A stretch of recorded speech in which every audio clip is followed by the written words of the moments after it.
अथ पंचमो अध्यायः। नमस्कार दोस्तों, आप लोग का इस चैनल में बहुत बहुत स्वागत है। आज मैं श्रीमद् भागवत गीता के 5वें अध्याय संन्यास योग का यहाँ वर्णन करने जा रहा हूँ। आइए चलते हैं श्लोक पर।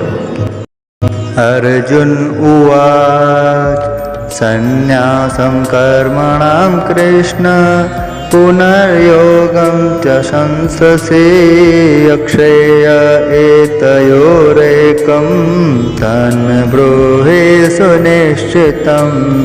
अर्जुन बोले, हे कृष्ण, आप कर्मों से संन्यास की और फिर कर्म योग की प्रशंसा करते हैं, अतः इन दोनों में से जो मेरे लिए निश्चित रूप से कल्याणकारक साधन है उसके बारे में कहिए।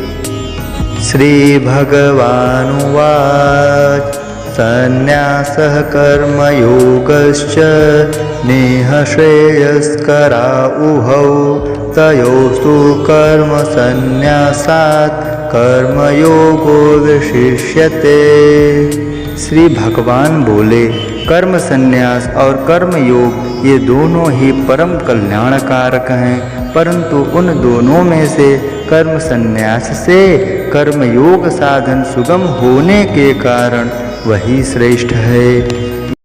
ज्ञेयः स नित्य संन्यासी यो न द्वेष्टे न कांक्षते निर्द्वंद्वो हि महाबाहो सुखम बंधात् प्रमोच्यते। जो पुरुष न किसी से द्वेष करता है और न किसी की आकांक्षा करता है वह कर्मयोगी सदा सन्यासी ही समझा जाएगा, क्योंकि राग द्वेषादि द्वंद्वों से रहित पुरुष सुखपूर्वक संसार बंधन से मुक्त हो जाता है। सांख्य योगो पृथक बालः प्रवदन्ते न पंडिता एकमप्ययि स्थितः सम्यक् कुर्भयोर्विन्दते फलम्। आगे श्री कृष्ण कहते हैं, उपरयुक्त संन्यास और कर्म योग को मूर्ख लोग ही अलग अलग फल देने वाले कहते हैं, न कि पंडित जन, क्योंकि दोनों में से एक में भी सम्यक प्रकार से स्थित पुरुष दोनों के फल रूप परमात्मा को प्राप्त कर लेते हैं।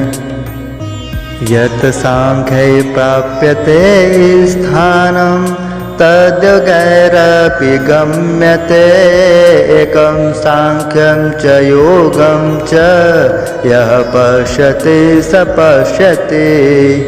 ज्ञान योगियों द्वारा जो परम धाम प्राप्त किया जाता है वह कर्म योगियों द्वारा भी प्राप्त किया जाता है। इसलिए जो पुरुष ज्ञान योग और कर्म योग को फल रूप में एक देखता है वही यथार्थ देखता है। संन्यासस्तु महाबाहो दुःखमाप्नोत योगतः योगयुक्तो मुनिर्ब्रह्म न चिरेणाधिगच्छते।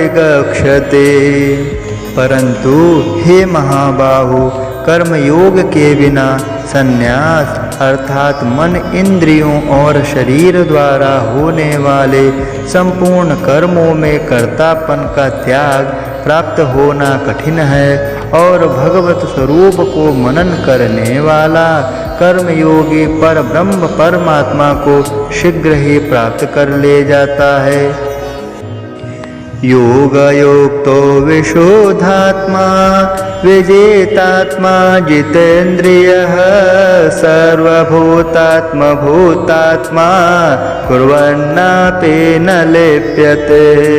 जिसका मन अपने वश में है, जो जितेंद्रिय एवं विशुद्ध अंतःकरण वाला है, और संपूर्ण प्राणियों का आत्मरूप परमात्मा ही जिसकी आत्मा है, ऐसा कर्मयोगी कर्म करता हुआ भी लिप्त नहीं होता। नैव किंचित् करोमीति युक्तो मन्येत तत्त्ववित् पश्यन् शृण्वन् स्पृशन् जिघ्रनश्नन् कक्षन् स्वपन् श्वसन् प्रलपन् विसृजन् गृह्णन् मिषन्निमिषन्नपि इन्द्रियाणीन्द्रियार्थेषु वर्तन्त इति धारयन्। तत्व जानने वाले सांख्य योगी को देखते, सुनते, स्पर्श करते, सूंघते, भोजन करते, गमन करते, सोते, श्वास लेते, बोलते, त्यागते, ग्रहण करते, आँखें खोलते और मूंदते समय निसंदेह समझना चाहिए कि मैं कुछ नहीं कर रहा हूँ, सब इंद्रियां अपने अपने अर्थों में बरत रही हैं। ब्रह्मण्याधाय कर्माणि संगं त्यक्त्वा करोति यः लिप्यते न स पापेन पद्मपत्रमिवाम्भसा। जो पुरुष सब कर्मों को परमात्मा को अर्पण करके और आसक्ति त्याग कर कर्म करता है, वह पुरुष जल से कमल के पत्ते की भांति पाप से निर्लिप्त रहता है। कायेन मनसा बुद्ध्या केवलैरेन्द्रियैरपि योगिनः कर्म कुर्वन्ति संगं त्यक्त्वात्मशुद्धये। कर्म योगी ममत्व बुद्धि रहित केवल इंद्रिय, मन, बुद्धि और शरीर द्वारा भी आसक्ति को त्याग कर अंतःकरण को शुद्ध हेतु कर्म करते हैं। युक्तः कर्म फलं त्यक्त्वा शान्तिमाप्नोतु नैष्ठिके अयुक्तः कामकारेण फले सक्तो निबध्यते। कर्मयोगी कर्मों के फल का त्याग करके भगवत प्राप्ति रूप शांति को प्राप्त करता है और सकाम पुरुष कामना की प्रेरणा से फल में आसक्त होकर बंधता है।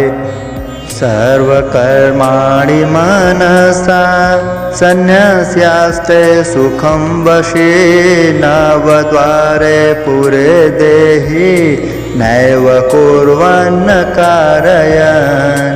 अंतःकरण जिसके वश में है, ऐसा सांख्य योग का आचरण करने वाला पुरुष न करता हुआ और न करवाता हुआ ही नवद्वार वाले शरीर यानी 2 आँख, 2 कान, 2 नाक, 1 मुंह और अन्य 2 ऐसे छिद्र जो हमारे शरीर में हैं, उसके अनुसार जो कार्य रूप होता है, अर्थात 9 द्वार वाले शरीर रूप घर में सब कर्मों को मन से त्याग कर आनंद पूर्वक परमात्मा के स्वरूप में स्थित रहता है। न कर्ते त्वं न कर्माणि लोकस्य सृजते प्रभो न कर्मफल संयोगम स्वभावस्तु प्रवर्तते। परमेश्वर मनुष्य के न तो कर्तापन की, न तो कर्मों की और न तो कर्म फल के संयोग की रचना करता है।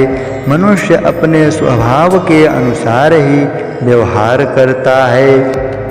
न दत्ते कस्यचित् पापं न चैव सुकृतं विभु अज्ञानेनावृतं ज्ञानं तेन मुह्यन्ते जन्तवः। सर्वव्यापी परमेश्वर न किसी के पाप कर्म को और न किसी के शुभ कर्म को ग्रहण करता है। अज्ञान के द्वारा ज्ञान ढका हुआ है, उसी से सब अज्ञानी मनुष्य मोहित हो रहे हैं। ज्ञानेन तु तद्ज्ञानं येषां नाशेतमात्मनः तेषामादित्यवज् ज्ञानं प्रकाशयति तत्परम्। जिनका वह अज्ञान परमात्मा के तत्व ज्ञान द्वारा नष्ट हो गया है, उनका वह ज्ञान सूर्य के सदृश उस परमात्मा को प्रकाशित कर देता है। आज के लिए बस इतना ही। श्रीमद् भागवत गीता के अध्याय 5 संन्यास योग का भाग नंबर 1 है। श्लोक नंबर 1 से लेकर 16 तक यहाँ वर्णन किया गया है। जल्द ही अगले अंक में आपसे मुलाकात होगी। तब तक के लिए नमस्कार, धन्यवाद, जय श्री कृष्ण।